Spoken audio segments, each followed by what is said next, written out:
महामानव तथागत बुद्ध से लेकर महामना कबीर, महामना ज्योतिबा फूले,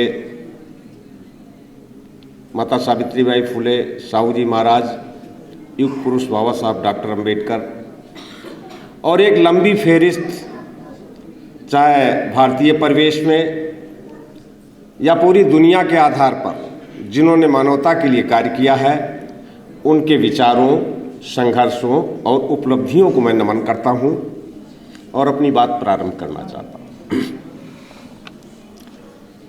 इस कार्यक्रम की अध्यक्षता कर रहे बामसेफ के राष्ट्रीय अध्यक्ष सम्मानित अतरवीर सिंह साहब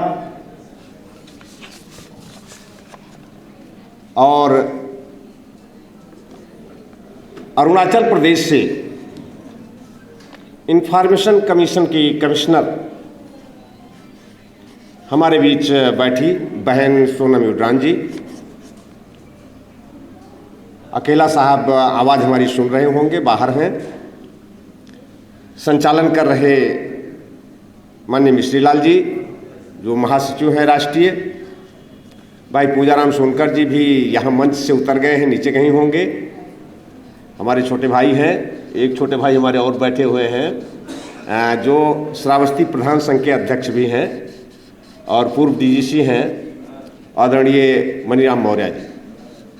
अभी जिनकी बातें आप बड़ी गंभीरता सुन रहे थे, सम्मानित केवी देवेकर साहब, आदरणीय ब्रह्मपाल सिंह जी और यहाँ सामने बैठे हुए बहुत सारे चेहरे तो नाम से भी परिचित हों, लेकिन मैं नाम एक का लूँगा तो हम लोग छूट जाएगा, गड़बड़ लगेगा। हमारी बहनें, बेटियाँ और भाई, सब्जेक्ट पर तो बहुत सारी बातें आ गई हैं, इस नाते बहुत ज़्यादा समय नहीं होगा। मीडिया एक बड़ा विस्तृत विषय है। मीडिया को हम केवल प्रिंट मीडिया तक नहीं सीमित कर सकते या इलेक्ट्रॉनिक मीडिया तक ही नहीं सीमित कर सकते। एक बड़ा विषय है, इसमें नृत्य भी आ जाता है, इसमें नाटक भी आ जाते हैं, इसमें संगीत भी आ जाता है और किसी न किसी रूप में जब हम जनता के बीच गोष्ठियां करते हैं, वो भी किसी न किसी रूप में मीडिया में आ ही जाता है। लोकतंत्र है, लोकतंत्र के पहले कुलीन तंत्र या राजतंत्र हुआ करते थे। जिस समय अखबार भी प्रकाशित नहीं होते थे, उस समय भी मीडिया था। तो उस समय की मीडिया क्या थी? उनके जो ये गोपनीय लोग होते थे, जो सूचनाएं लाते थे, वो भी प्रभावित करते थे। राम की कथा काल्पनिक है, मैं भी मानता हूं, लेकिन उस काल्पनिक कथा से अगर मैं लूं तो सीता को निकालने का काम किस पे किया जाता है? जब उनका एक गुप्तचर सूचना देता है, और सूचना क्या देता है? एक हमारे समाज के, बहुजन समाज के एक आदमी पे आरोप लगाता है। अब अगर ईमानदारी से आप परीक्षण करें, एक आदमी अगर आरोप लगा रहा है, उसकी बात महत्वपूर्ण है और दूसरे लोग जो सारे लोग नहीं चाहते थे, उनकी बात नकार दी जाती है, क्योंकि मीडिया से वो प्रभावित। मीडिया किसके हाथ में थी? ऐसे लोगों के हाथ में थी जो झूठी भावना बना करके महर्षि शंभू की हत्या करवा सकते हैं कि शुद्ध तपस्या कर। हालांकि ये काल्पनिक कथाएं हैं पूरी, मतलब चूंकि वो एक ग्रंथ है, इस नाते मैं साहित्यिक रूप से इसकी व्याख्या कर रहा हूं केवल। मित्रों, उस समय कहने का मतलब मीडिया थी, लेकिन मीडिया का स्वरूप दूसरा था। वो चारण होता था, युद्धों में भी बढ़ चढ़ करके, जैसे आज जिसको गोदी मीडिया कहते हैं, ये स्वरूप था उसका। उस समय उसका स्वरूप गोदी मीडिया और अंधभक्त मीडिया, भाण मीडिया, या और नीचे उतरेंगे तो वो सब नहीं कहना चाहता, यह स्वरूप था। मित्रों, अखबार निकलने लगे। अभी हमारे सबसे पहले आदरणीय अकेला साहब ने, या उससे भी पहले शायद सोनकर साहब ने और लोगों ने जिक्र किया था, बाबा साहब डॉक्टर अंबेडकर के, शायद ब्रह्मपाल सिंह साहब ने जिक्र किया था, बाबा साहब डॉक्टर अंबेडकर के मूक नायक का। महामना ज्योतिबा फूले ने मीडिया का काम किया। उस समय समाज पढ़ा लिखा नहीं था, अपने हाथ से पर्चे लिखते थे और समाज के बीच जाकर के, जो उनका सत्य शोधक समाज था, उसके माध्यम से जाकर के लोगों को इकट्ठा करके स्वयं पढ़ के सुनाते भी थे, स्वयं लिखते थे और फिर स्वयं समाज के बीच उसको पढ़ के सुनाते थे, समझाते थे। वो भी एक मीडिया था। बाबा साहब डॉक्टर अम्बेडकर ने बहुत कुछ तथागत बुद्ध या कबीर साहब और सबसे ज़्यादा जो कुछ है महामना ज्योतिबा फूले से लिया हुआ। बाबा साहब ने 1920 में अपना मूक नायक पहले शुरू किया। उसमें एक बड़ा नाम आता था जिनको स्वतंत्रता का एक नायक बनाया गया, जबकि बहुजन समाज के लिए वो एनिमी का काम कर रहे थे, दुश्मन का काम कर रहे थे। बाल गंगाधर तिलक 1920 में मर भी गए। वो 1856 में उनका जन्म होता है 23 जुलाई को, और 1881 में उन्होंने 2 अखबार निकालने शुरू किए, अंग्रेजी में मराठा और मराठी में केसरी। जब बाबा साहब डॉक्टर अम्बेडकर 1917 में कोलंबिया से आए, यहाँ प्रोफेसर बने बंबई आकर के, साहू जी महाराज से भेंट हुई। बहुत विस्तार से नहीं जाऊंगा, उस पर बड़ी चर्चा हो चुकी है, लेकिन इतना जरूर कहूंगा कि उस घटना ने भी बाबा साहब डॉक्टर अम्बेडकर को ज़्यादा प्रभावित किया। क्यों प्रभावित किया? बाबा साहब डॉक्टर अम्बेडकर उस समय तक एक बड़े विद्वान थे, लेकिन जो सामाजिक स्वरूप, राजनीतिक स्वरूप या जो उनका सांस्कृतिक स्वरूप आज है, या पूना पैक्ट के बाद जो उभरा या संविधान बनाने के बाद जो उभरा, शायद उस समय नहीं था। उस समय एक पीएचडी धारक योग्य स्कॉलर थे। उस समय साहू जी महाराज ने कोल्हापुर नगर पालिका का चेयरमैन एक महार को बनाया था।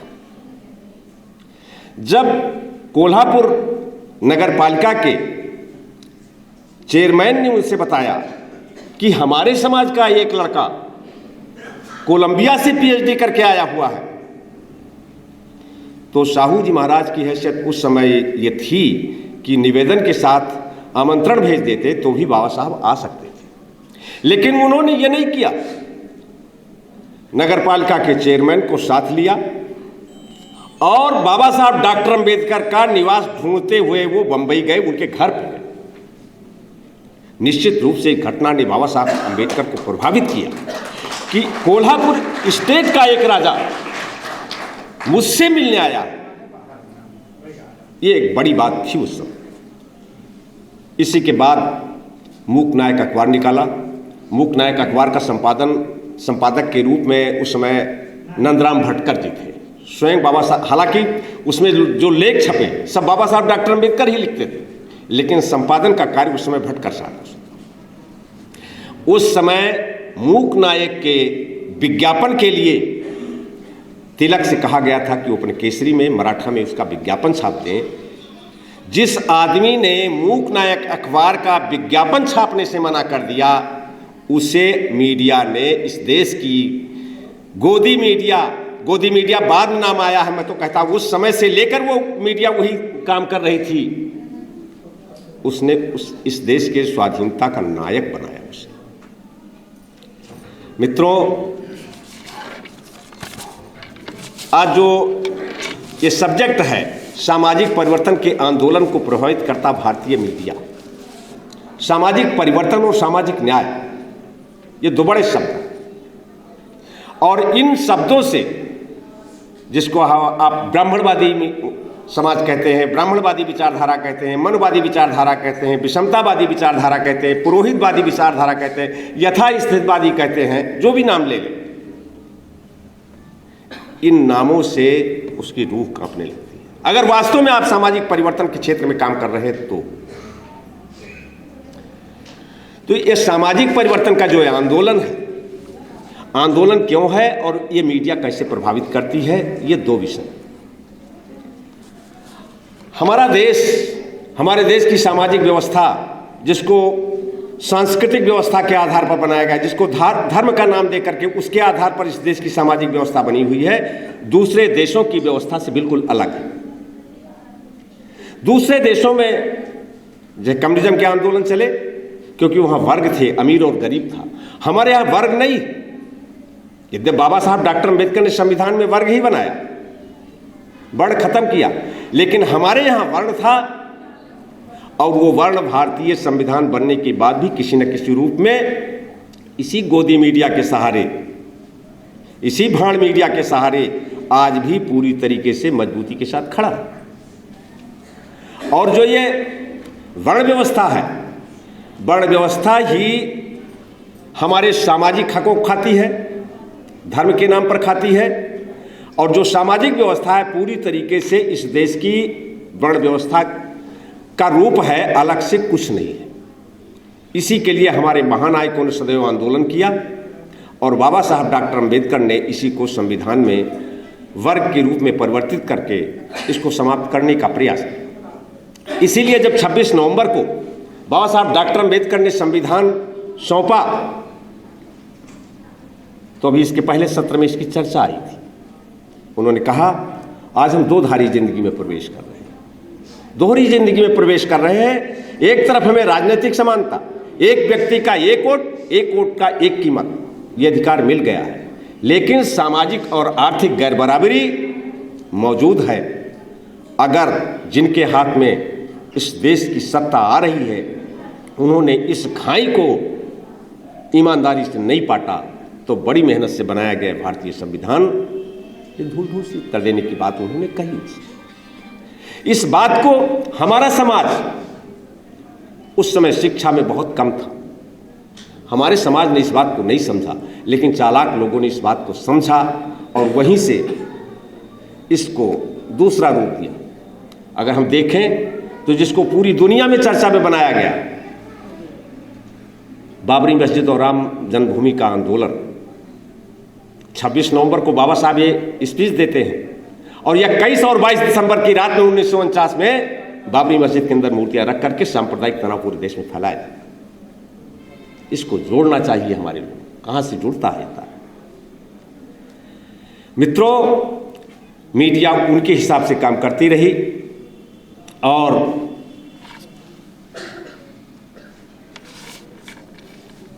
उन्होंने जो धर्म के आधार पर, वर्ण व्यवस्था के आधार पर हमसे शिक्षा का अधिकार छीना था, हमारे स्वास्थ्य का अधिकार छीना था, हमारे न्याय का अधिकार छीना था, हमारे संपत्ति का अधिकार छीना था, जिसे बाबा साहब डॉक्टर अम्बेडकर ने हर कदम पर देने का प्रयास किया, जिसके लिए मूल अधिकार दिए। पूरा संविधान इसी पर आधारित है। ये न मिलने पावे इस बहुजन समाज को, इस दबे और कुचले समाज को ये अधिकार न मिलने पावे, इसके लिए ही उनकी मीडिया पूरी तरीके से काम करती रही है और इसलिए भी अलग से मीडिया की जरूरत है। अभी जो पहला सत्र था राष्ट्रीयकरण का, वो मुद्दा भी इसी से जुड़ता है। बाबा साहब डॉक्टर अम्बेडकर ने देश के, राष्ट्र के जो भी संसाधन हैं उनके राष्ट्रीयकरण की बात इसीलिए की, वैज्ञानिक चिंतन की बात इसीलिए संविधान में की गई, वैज्ञानिक विचारधारा की बात बाबा साहब डॉक्टर अम्बेडकर ने इसीलिए रखी, क्योंकि इसके बगैर जो सांस्कृतिक व्यवस्था इस देश में चलती आई है, जब वही चलती रहेगी तो हमें अधिकार मिलने वाले नहीं। आज सरकारें परिवर्तन, ये सरकार आई है वर्तमान में है, ये कहना पड़ता है। मैं समझता हूँ कि राजनीतिक और धार्मिक दोनों से ये वामशिफ्ट संगठन अलग है, लेकिन मैं इसकी परिभाषा दूसरे रूप में लेता हूं। मैं समझता हूं गैर राजनीतिक होने का मतलब कि किसी राजनीतिक दल के पक्ष में आप बात नहीं रखेंगे, लेकिन राजनीतिक जागरूकता लाने के लिए काम करना ही होगा। अगर आप नहीं करते हैं तो फिर बहुजन समाज का हित भी नहीं करते। धार्मिक न होने का मतलब है हम किसी धर्म को गाली नहीं देंगे, लेकिन जो धर्म हमारे अधिकारों को छीन रहा है उस पर तो हम उंगली उठाएंगे ही उठाएंगे, नहीं उठाएंगे तो संगठन बनाने का कोई मतलब नहीं रह जाता। मैं ऐसा समझता हूं। मित्रों, टीवी सीरियल आज जितने चल रहे हैं, टीवी सीरियल में क्या आता है? 1 घंटे बैठ जाइए, एक भी धारावाहिक, और अपवाद अगर छोड़ दिया जाए तो अशिक्षित महिलाओं को छोड़ दीजिए, सबसे ज़्यादा हमारी बहनें बेटियां और अपने समाज की बहन बेटियां, वही भी बेटियां जो सामाजिक न्याय और सामाजिक परिवर्तन की बात करती हैं, वही भी बैठ करके उसको बड़े करीने से देखती हैं उनके धारावाहिक को। और जब देखती हैं तो उनके दिमाग में जो मैसेज जाता है वो सामाजिक परिवर्तन और न्याय को मारने वाला होता है। वो भी एक मीडिया का काम है। वही बात हमारे बच्चे देखते हैं। आज छोटे छोटे बच्चे वो मोबाइल लेंगे, मोबाइल के लिए, ये मैंने घर में भी देखा है, हमारा एक नाती है छोटा, आज मेरी बेटी ने इसको पीट दिया और इसीलिए पीटे, अभी 4 साल का भी नहीं है वो अपना वो फौजी वाला देखता है, धड़ धड़ धड़ धड़ धड़ धड़, मैं फौजी हूँ, मैं पाकिस्तानी, मतलब ऐसी चीज़ें वो यही ज़्यादा देख रहा। तो जब बच्चे देखेंगे तो वो मीडिया भी देखते हैं जिसमें अंधभक्ति दिखाई जाती है, काल्पनिक देवी देवता, 8 हाथ 10 हाथ 12 हाथ, जमीन फोड़ के कोई निकल आया बचा लिया। अरे भाई, हमारी बहन बेटी को कोई नहीं बचाने आता है। द्रौपदी को बचा लिया तो कैसे विश्वास किया जाए? मतलब मैं उधर नहीं जाना चाहता, ज़्यादा धार्मिक हो जाएगा। लेकिन कहने का मतलब हमारे ये कि जो ये टीवी सीरियल चलते हैं, टेलीविज़न चलता है, ये मीडिया पूरी तरीके से बहुजन समाज के अधिकारों का विरोधी मीडिया है। इसे देखना बंद करना चाहिए। और 1.5 साल से हमने अपने घर में टेलीविज़न बंद कर दिया, मतलब तोड़ दिया या बंद कर दिया, जो भी आप कह सकते हैं, ये स्थिति है। और इसे बंद करना होगा क्योंकि आपका कोई चैनल नहीं है, ये सोशल मीडिया है। इसमें आपको क्या देखना है आप खुद समझ सकते हैं, आप समझदार हैं। मित्रों, हाँ, थोड़ी चर्चा कर ली। अभी हमारे आदरणीय देवकर साहब ने बिल्किस बानो की बात उठाई थी, बहुत अच्छा विषय, आपको समझने की जरूरत है। यद्यपि उसके पहले सत्र में हमारे अध्यक्ष जी ने उल्लेख किया था निर्भया कांड का, और जो एक बंगाल का मामला आया था बहुजन समाज की बेटी का, दोनों का जिक्र किया था कि मानसिकता मीडिया कैसे बदलती है। लेकिन ये तो ताज़ा है, अभी दोनों जल्दी का है। निर्भया कांड भी ताज़ा है और बिल्किस का मामला भी ताज़ा है। बिल्किस का तो पूरी तरीके से मैं समझता हूँ तनिक भी जागरूक आदमी है, वो भी इस समय पढ़ रहा होगा, समझ रहा क्या मानसिकता बनाई जा रही है। और इस देश की जो सत्ता में बैठे लोग हैं, सरकार में बैठे लोग हैं, पत्रकार जो हैं या और दूसरे लोग हैं, सारे लोग उसमें लगे हुए हैं। वो लोग जो सत्ता से जुड़े हैं उनको बलात्कारियों का सम्मान कर रहे हैं। और न्यायपालिका क्या होगा उसके बारे में कहने की आवश्यकता नहीं है। लेकिन इसके बावजूद न्यायपालिका के निर्णय तमाम ऐसे आए हैं जो बहुजन समाज के हित में नहीं हैं, और उन्होंने निश्चित रूप से सामाजिक परिवर्तन और सामाजिक न्याय पर तुषारापात किया, हमारे संविधान पर तुषारापात किया। ये मीडिया की देन है कि संविधान जला दिया जाता है, उसकी चर्चा नहीं होती है। और अगर किसी मंदिर का एक ईंट उखड़ जाए, या और छोड़ दीजिए, अभी वो फिल्मी नायिका है पादुकोण, उसने वस्त्र पहन लिया, उसी पे चर्चा चल रही, मीडिया उस पे चर्चा चला रहा है, लेकिन संविधान जलाया जाता है, उस पे चर्चा नहीं चलाता। तो निश्चित रूप से मीडिया कहाँ ले जा रही है, सामाजिक न्याय और सामाजिक परिवर्तन को किस हद तक मार रही है, ये समझने की जरूरत है। मैं अपनी बात खत्म करूं उसके पहले मैं जिक्र करना चाहूँगा, आप लोगों ने कविता पढ़ी थी, मैंने बड़ी लंबी कविता लिखी, उस पर गिद्ध, वही खोज रहा था मोबाइल में, मुझे दिखाई नहीं पड़ा। केविन कार्टर वाली कविता, ये कहानी तो आई थी लेकिन मैंने उसको बढ़ा के बड़ी कविता लिखी उस पर। केविन कार्टर दक्षिण अफ्रीका खाता, जो सूडान में अकाल पड़ा हुआ था, वो कवर करने गया था, और वहाँ पर भूख से तड़पती हुई एक बच्ची घिसट कर अपने झोपड़ी की ओर जाना चाहती थी, और ये गिद्ध बैठा हुआ इंतज़ार कर रहा था कि ये पत्रकार कब हटे और कब मैं इसे खा लूँ, अपना निवाला बना। केविन कार्टर ने उसकी फ़ोटो खींची, इसको अपनी फ्लाइट पकड़नी थी, टाइम था, जल्दबाजी में था, और ये चला आया। वो फोटो जब डाला तो उस पत्रिका में छपा, वो पत्रिका का फोटोग्राफर था, उसके आधार पर उससे पुलतजीर पुरस्कार, वहाँ का जो सबसे सम्मानित पुरस्कार है, वो पुरस्कार घोषित किया गया। जिस समय वो पुरस्कार ले रहा था, संभवतः ये 93 की बात है, जब वो पुरस्कार ले रहा था तो उसे लाइव किया गया, लोग सवाल कर सके। उससे एक ने सवाल किया कि आप ये बताइए, जब वो गिद्ध उस लड़की को खाना चाहता था उस समय वहां कितने गिद्ध थे? केविन कार्टर ने कहा गिद्ध तो एक ही था। उसने कहा गलत बोल रहे हो, वहां 2 गिद्ध थे। एक गिद्ध उसको खाने का समय तलाश रहा था और एक गिद्ध फोटो खींच रहा था, खींच करके चला आया। आप सोचिए, 33 वर्ष का वो केविन कार्टर पुरस्कार लेने के बाद भी उसने सोचा कि हमने मानवता के साथ कितनी गलती की है। और वो इसलिए नहीं रुका था वहां क्योंकि सरकार का निर्देश था कि यहां महामारी फैली हुई है, किसी के संपर्क में नहीं आना है। इस नाते वो चलाया था, बच्ची को नहीं बचाया। उसने स्पष्टीकरण दिया कि मैंने क्यों नहीं उस बच्ची को छुआ, क्योंकि ऐसा सरकारी निर्देश था कि किसी भी वहाँ के आदमी को वो छूत की बीमारी फैली हुई है, आपको भी लग सकती है, इस नाते नहीं छुएंगे। इस नाते में चलाया, लेकिन फिर भी उसके मन ने नहीं माना और उसने सुसाइड कर लिया। ये मीडिया थी, और यहाँ की मीडिया क्या करती है वो बताने की जरूरत नहीं।